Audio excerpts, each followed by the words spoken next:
The Randy Rhoads vlog. I'm so excited. This picture was discovered in an attic in Connecticut. And what's real significant about it is there's almost no pictures of this place when it was first built. Cool. And somebody discovered it, they knew what it was, and they made us copies and sent it. This is in 1948, construction had just been completed, and across the street where you see an apartment complex was a huge field. You could look out these windows and see Khalifa Street. No structures in the way. Now, if we look out the window, that's pretty much the view. Now there's a big apartment building right there. Right, but that field, or the beginning of the field, is where the apartment building was. I'm gonna ask you, do you happen to know what this building was before your mom bought it? What it was used for? It was dirt. It was cow shit. This is the first structure developed on the property. Okay. And it is exactly like it was, except we added that room. Yeah. About 1955. So it was built for music. It was literally built for music. For music. So that's the only thing this building's been used for. Amazing. Yeah. Oh, okay. Oh, wow. Wow. And these have been here since probably the school opened. These have been here since the school opened, and before that, I think they might have belonged to my great auntie, who was a piano player. Wow. My dad played clarinet, my mom played 15 instruments, but she specialized in brass. After he left to go work for Ozzy, the guitar player George Lynch took it over. Oh, from Dokken. Right.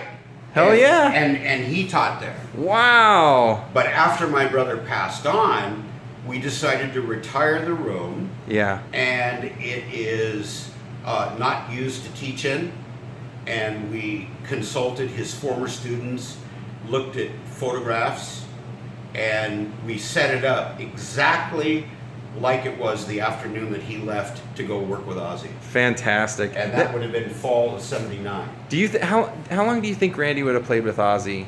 I'm sure he would have recorded at least 2 more records with him, but he wasn't going to tour with him while he went to UCLA and got his degree. Okay. In classical guitar studies. He's everything that I've studied and everything I've listened to, he just strikes me as the kind of guy that would be a Rolling Stone. Every couple of years he's like, nothing against you, but now I want to do this, and because I'm interested in a million things, and I want to, and it all be a branch off of guitar or music or in some way, but he wouldn't be able to be tied down to somebody else's project. The roots to all the musicianship in the Rhoads family go back to classical music. Yeah. And he was gravitating towards that almost like it was a natural progression.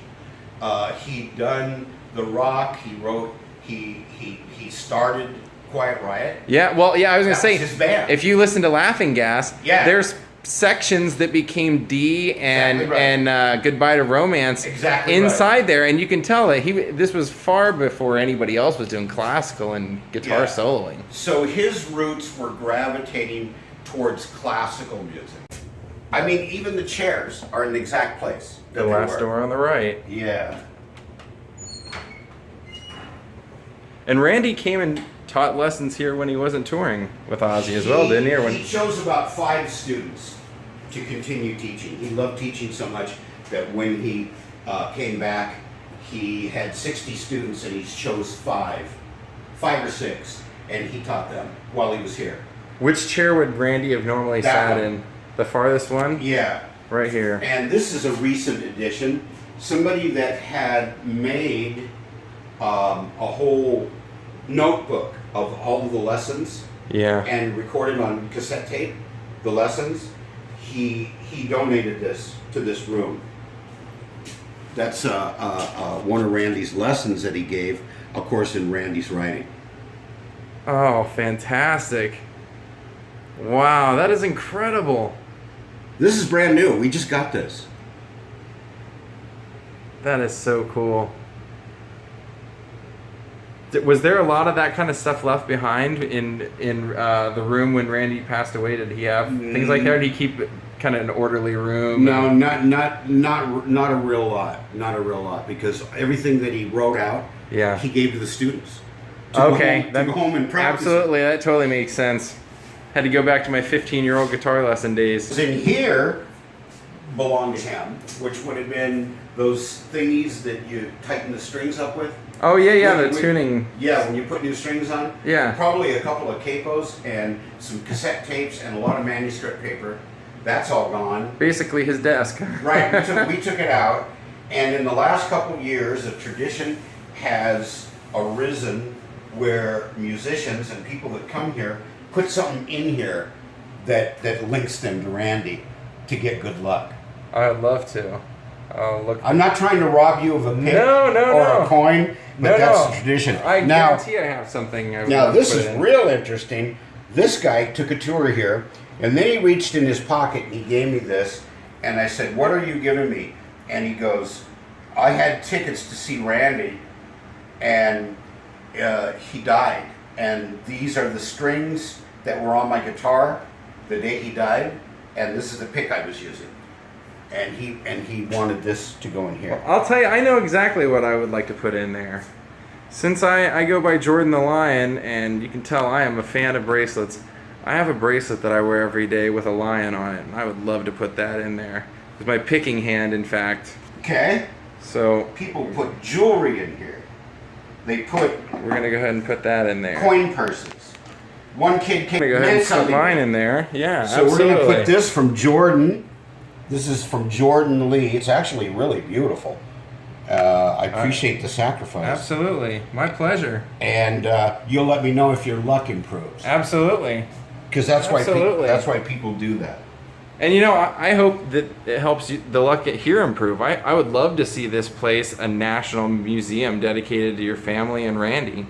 In fact, when I was walking in, I was looking at the side of the building, and you have this beautiful white side of the building, and then I just kept thinking, mural of you, your mom, Randy, just all three of you, the people who've taught here, just... That's kind of a good idea. A trip, that's a really good idea. You can find so many great artists that would love that. These have been the original chairs or original chairs from the building? They are. That's why they're so tattered, because they're like 45 years old.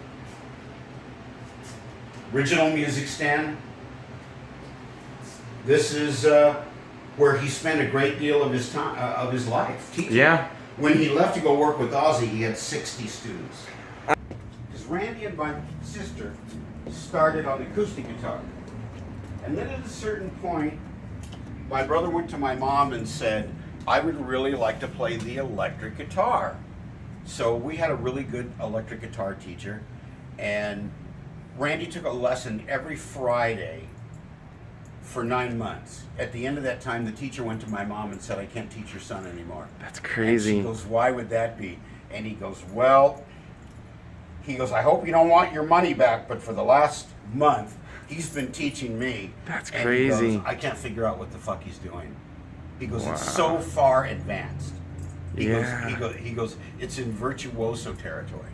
Yeah, that's incredible. I watched an interview with your mom, and I saw her kind of tell that story, and she says, I even said, "Oh, come on, there's got to be something that you can teach." No, he knows everything I know, and more. Isn't that incredible? That's mind-blowing. So for 9 months, he took a lesson every Friday in this room. And it's a little junky because there was a guy that was a child protege, and like later when he got older, he was kind of like semi-homeless. I was going to say, it looks like he was squatting here at some point. And he didn't live here, he lived in his car, but he would rent this room every Thursday night for $10, and he could stay as long as he wanted, and he would practice piano here. So some of this is his junk, but the rest of this room would have looked just like this when Randy was in here.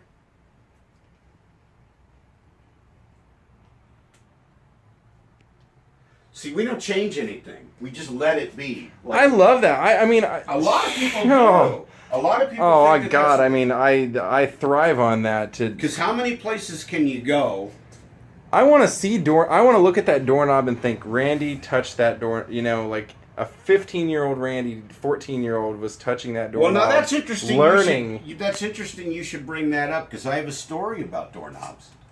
I'd love to hear it. There was two brothers that came out from Michigan, and they brought cell phones, and they brought 8mm cameras, and they brought 35mm cameras, and they brought all kinds of lighting. The shit was packed in their car like they were going to a film shoot. And they came out here, and they called ahead of time, and what they did was they filmed every single doorknob that Randy touched over a 3-day period. Does not surprise me. Different angles, different lighting, different types of film, different speed. Yeah. Every doorknob that Randy ever touched. I believe it. There was a fan that's fairly wealthy. He's kind of annoying, but he's very wealthy. And he offered us a significant amount of money to go into Randy's car and to take all the cigarette butts out. And that's why, because he thought in the future he'll be able to clone You Randy. still have his car? Yeah. Where do you guys keep it locked away, or is it on display somewhere? It's not on display. It's at the family home. What kind of car did he drive? Scirocco. Wow. You remember those? Yeah. Wow. That's so cool. Yeah, your family, you lived there. Randy lived there. Everybody lived there. I was born there. Kathy was born there. Randy was born there. My mom lived there since 1951, and I'm going to inherit the house. The Woodshedding Room. This is where Randy woodshedded for 9 months. Yeah. And after that, everything he learned on electric guitar. Which was borrowed, wasn't it? Didn't he play a borrowed electric guitar? You're gonna see that. Oh, really? You have it? I'm gonna let you film that. Awesome. But we're 2 stations away from that. Okay. We got to work our way towards it. I love it. I love it. You're pretty well versed on the history. I try, like I just have a thirst for it. I love it. I mean, I know I'm kind of a nobody now, but I always think like, God, if at the end of my life, I would love for somebody to be able to put together everything about me. And that's kind of why I do this, because I do so much stuff alone that I never give anybody the opportunity to do that. So I'm like, well, now I'm going to start just putting my everyday life into this, and then at the end there will be always something that you can go back and watch or look through or goof through or see the changes in your personality through different experiences. And this is just, to me, it's like I look out here and I just think of like Randy smoking a cigarette out here, waiting for a student to show up. And this, did you guys used to park back here, or has this always just kind of been open for? It used to be just dirt. And my mom used to teach students that were going to be in marching band by making them walk around in a circle. Okay, that totally makes sense. Yeah. Okay. And she would make them march and learn how to play music while they were marching. Okay, because I noticed there were no dividers for parking or anything, and I would think in a space kind of this small that you would. We don't park back here. That's great. We just leave it like it is. Photo opportunity here while we're walking by. For a while, the first drummer in Quiet Riot taught here, and he got a brand new set of drums, and he left some of his old drums here. Not Frankie, or no, Drew Forsythe. Okay. Those black drums are from Quiet Riot. I have yet to see that documentary. Oh, I really want to. I'm in it. My sister and I are in it. I was hoping that. I figured you would be. Good. By the way, the method that I use to watch that stuff, I have like a Fire Stick, and somebody was working on it until like 2 days ago, so I haven't had a chance to see it. It's real good. That drum head with the song list on it was contributed by a drummer named Bobby Rock. And he was the drummer in Nitro. I've heard he's in other stuff though, isn't he? Yeah, he's in other stuff. Or a session guy? Yeah. And he contributed that drum head with a song list on it. The black drums are from Quiet Riot. They sure are. Look at that. I want to invite you. Free concert? I would love to come. It's in a wine room. Oh, I would love to come. Okay. I would love to come. Absolutely. Okay, thank you. I'll write down the particulars at the end. Okay. Thank you. I appreciate that. 1 week from Saturday. Okay. Totally free. You just walk in. Yeah, I'll put it on my calendar. They have great just like food this, and it's really cheap. Okay. They have extraordinary pizza. It's a wine tasting room, so they have all kinds of wine, and my sister owns it. And you guys have a Randy Rhoads wine. And we have a Randy Rhoads wine. That's so cool. Rudy Sarzo taught as well here. I didn't know that. Yeah. Oh, cool. Is that how they ended up becoming bandmates, or were they They already? were bandmates before. Okay. And when we needed a bass teacher, Randy told my mom, "Can I bring Rudy? He's really good." And so Rudy got hired. He was the bass teacher. And the original bass player in Quiet Riot, Kelle Garney, he taught here too. Okay, yeah, I knew He taught that. here as well. Now, how did Kevin Dubrow come into the mix of these guys? He was trying to get a gig as a singer in a band. He seems like such a different personality from everybody else. He was. Was he? Trust me. He seemed very, how to be respectful, like very, me, I'm here. You Look pegged at it. me. Yeah. You pegged it. Yeah. I don't want to be mean, but it's just, Yeah. he seemed like that kind of guy. Well, I mean, let's just call a spade a spade. A lead singer. He was a dick. But he got things done. When he met Randy and Kelle, they thought it was a big deal to perform in Burbank at these kegger parties. And he goes, "You can go to Hollywood and you can make money doing this." And he got that all together. And the place that made Randy a household name in Hollywood was the Starwood. Oh, That yeah. picture I've was heard of taken. that. Now you see, this book wasn't like this. It was here. So I don't know. Somebody did it. I don't know if they're living or not, Yeah. but they fucked with it. Anyway, that was the world famous Starwood Club. And Randy became a household name in Hollywood performing at that club. Look at that guitar. Look at that outfit. Mm-hmm. What a time. What a time. That's great. And it was a great time, too. Once these people that live down the block, Yeah. they come to Musonia and they knock on the door and they go, "We live about 9 or 10 houses from you." So I'm thinking, here it comes. And they said, "I don't know if you know this, but when one of your sons plays his guitar, our dishes jump." Really? That surprises me because of a classical guitar player is not somebody you would think of just turning it up and cranking, letting loose. This is what they said next. "Don't tell him to stop. We love it." Really? Yeah. Now, did he skip school a lot and play during the day, or was Regular this at night? school Or didn't do it for him. He knew what he was going to do. The only thing he ever did in his life was play guitar. He never had a paper route. He never did yard work. I'm almost 65. I'm still doing the fucking yard work. And he couldn't. He got real good grades. He was smart. Yeah.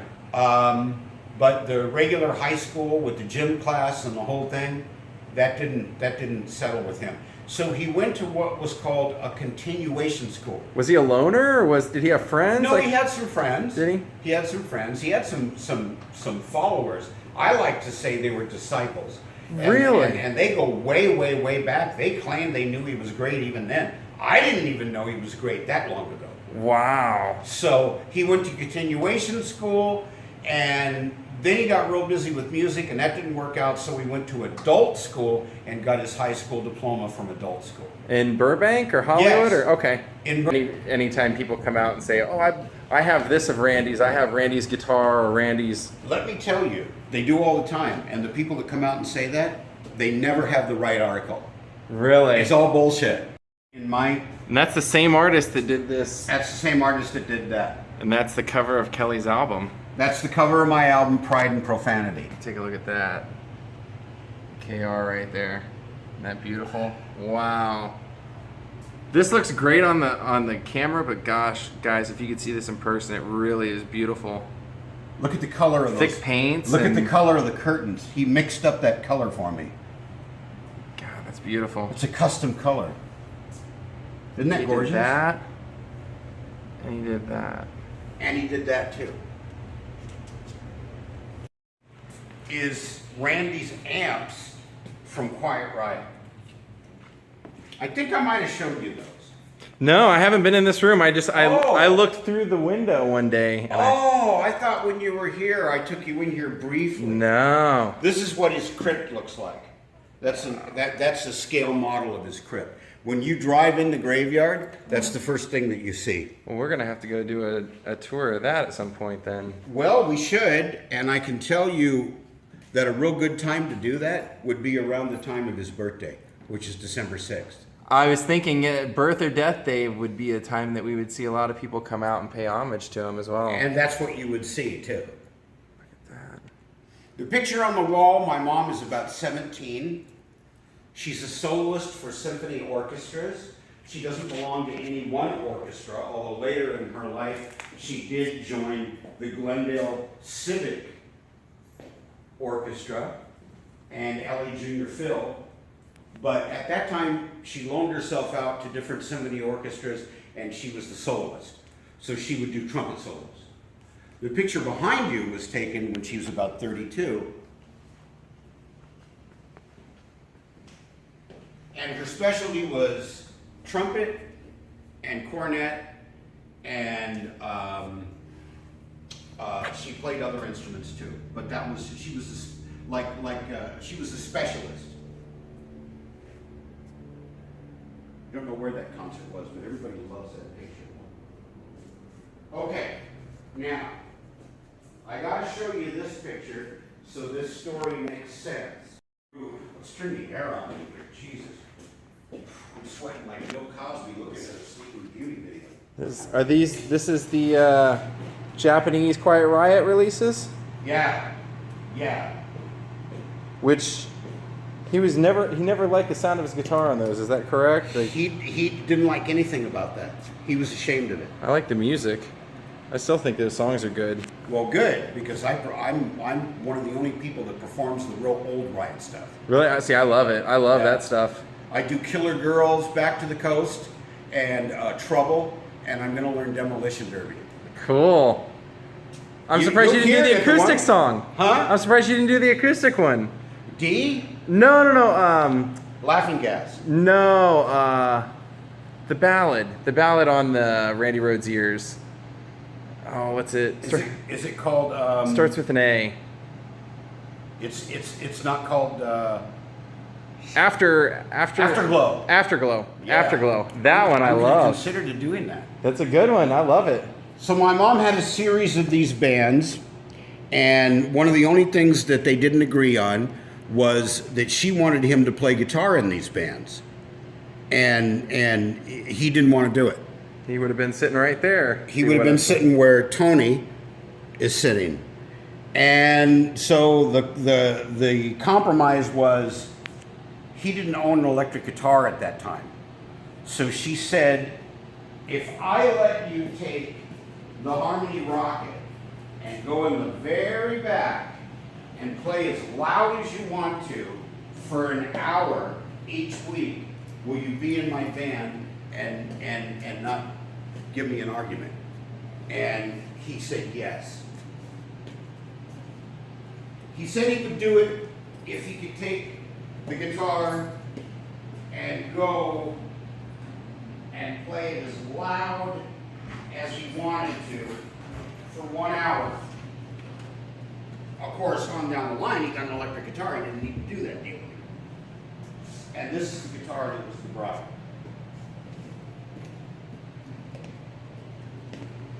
Wow, that is beautiful. That's the first electric guitar Randy ever played. He didn't own it. How many years would you say, or how long did he play that before he got his own? Probably 6 months. Randy was such a small guy too. That had to look gigantic on him. Let's put it this way. Do you know what a Gretsch White Falcon looks like? I sure do. Well, that's what Randy's Gibson Les Paul looked like. he looked like a normal-sized person playing White Falcon. When I was in music school, one of my best friends had one. He was about almost 300 pounds, and it was big on him. So That's a real nice guitar. Oh, beautiful. He played the Brian Setzer type stuff. It was beautiful. God, that's amazing. You want to hold it? I would love to. I would love to touch that. Wow.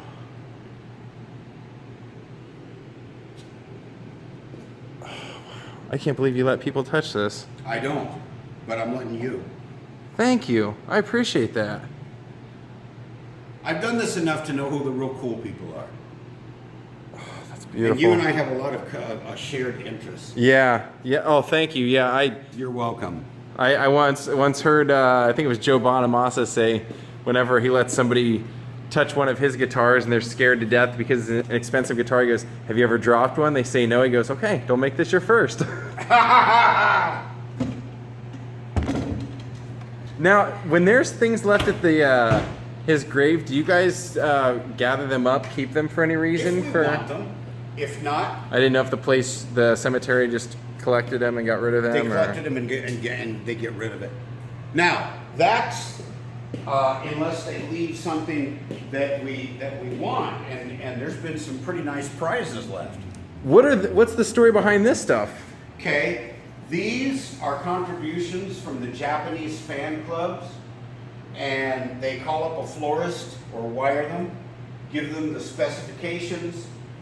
These are styrofoam molds, and they put flowers all over them, and when they were delivered to the cemetery, they look just like the guitar. Yeah, that's what I thought they were, and I was just wondering that's if these were maybe for This the was original. a present or... to my mom by a little Japanese boy. He's not so little now, and he plays one of these kind of guitars, and he sings Crazy Train. He's been on Ellen DeGeneres. He's been on the Ozfest tour. Seems like a cultural thing. Japanese culture, they still love metal. They do. I mean, and do. that specific '80s type of. I can tell you this much. I toured there, and man, do they revere my brother or what? He's literally a god to a lot of Japanese people. Oh yeah, all of his Les Pauls and We have them all. that stuff. Yeah, I was gonna say I would hope that would be hidden away somewhere. It is. We have all of his amps, all of his guitars, and if you ever hear of somebody that says they have stuff that belong to Randy, it's not true, because we have all of it. Good. And it's in a vault, and no one knows where the vault is, and nobody can get to it unless my sister and I both sign. Good, because that's one of those things that I was worried about here. Is that I thought I said if they have any of that stuff here, I said I can't imagine. None of that stuff is here. If people knew it was here, they would get a big truck and they would tie a Blow the side of the building off. and help themselves. No, that's not here. Now you had a band with Randy, and this is where you guys performed your first show, wasn't it? Absolutely correct. What was the name of your band? Violet Fox. And this room was less cluttered in those days, and all we had to contend with was the one big Steinway piano against the wall. Now, we could get about 65 chairs and whatever else there is in the school to sit on, like a bench like that one, and we would have our little concerts. How many people would you say roughly came in and watched you guys perform during those Between days? 45 and 65 people. Wow. And that's where it all started for us. Was he a good showman even from the beginning? Yeah, he was. Some people But can't. there was a big problem with us, and that's why the band didn't last long. Brothers. Yeah. What? No. Was it ego or was it just the? Looking back after all these years, I think it's safe to say that it was ego. We didn't see eye to eye on a lot of things. Would you say you guys were really great friends though? I'll tell you what's really tragic. The last 2 months of his life, we got real close. Really? Really close. Did he ever have a fear of planes or anything like that? Any Hated kind to of? fly. So I've had a feeling. Hated to fly. He hated it. What do you think would have got him up there and to going on that when I with know. everybody else not being on there? I know, and that was a real small plane, too. Was it her or he liked the lady or? No, the lady that was on that plane was Rachel Youngblood, and she was Sharon's nanny when Sharon was a child. And Oh. she was like the seamstress for the band. She was a black woman. I believe she was about 58 years Oh, of age. I misunderstood. I thought she was like Sharon's best friend. No, she was Sharon's nanny. Okay. Right? Okay. And it was purely to take pictures. Randy kind of had an interest in taking photographs, and so what happened was he was talked into going up there because it was a beautiful place.